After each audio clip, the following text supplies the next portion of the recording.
I'm Irene Michaels with Eye on the Scene, and I'm sitting here at the historic pump room with a dear old friend of mine, Tom Dreesen, who has been here many, many years, for many times. And we're sitting here in a booth where I sat many nights with Frank and sometimes Sammy and sometimes Dean, and the stories that were told around that table was something else. I wish we'd had a camera in those days to record those stories, but maybe I'll tell you a few of those in the next few minutes. Tell me now, I'm sure you've been asked this question 10,000 times. How did you get started with being the lead-in act for Frank Sinatra? A lot of people say, did you open for Frank Sinatra for 14 years? I like to think that Frank closed for me. And I used to say that, and he used to laugh. In this booth right here. But, ironic. Yeah, ironic, yeah. Well, you know, it was by being glib at the right time. You know, I struggled for years. I was with a comedy team. Tim Reed and I were America's first black and white comedy team, and we were the last. We wrote a book recently that's becoming a movie now of our life, what it was like to tour the nation from 69 to 75 as America's first black and white comedy team. Anyhow, after the team broke up, I ended up on the West Coast struggling, hitchhiking up and down Sunset Boulevard, trying to get on at the Comedy Store. I eventually got on. I got on The Tonight Show. Sammy Davis Jr. saw me, took me around the country, and my whole career changed, my whole life changed. But now, I had worked with Sammy several years. Now I'm touring with Smokey Robinson.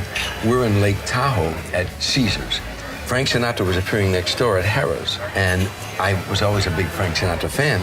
So after my show one night, I rushed over to his hotel at Harrah's, where I had worked with Sammy for years.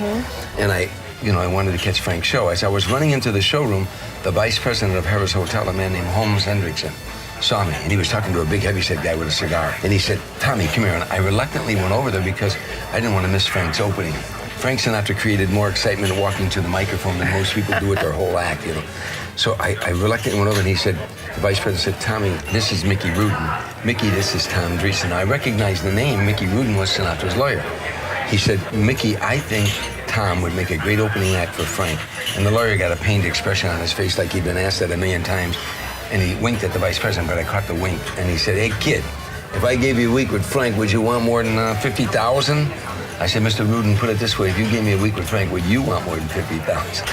He said, "I like this kid." And a week later, they gave me a week with Frank at the Golden Nugget in Atlantic City. And I thought, oh, great, I'll do 1 week with him. I'll get my picture taken, hang in every bar in Chicago. And second night there, we're having dinner, and I can remember like it was yesterday. Frank put his knife and his fork down. He said, "I like your material, and I like your style. I'd like you to do a few other dates with me, if you're interested." And I didn't say, "Let me check my calendar." I said, "Yeah." I said, "Yeah." And it turned into 14 years and 45, 50 cities a year. It's incredible. Yeah, it was a great run.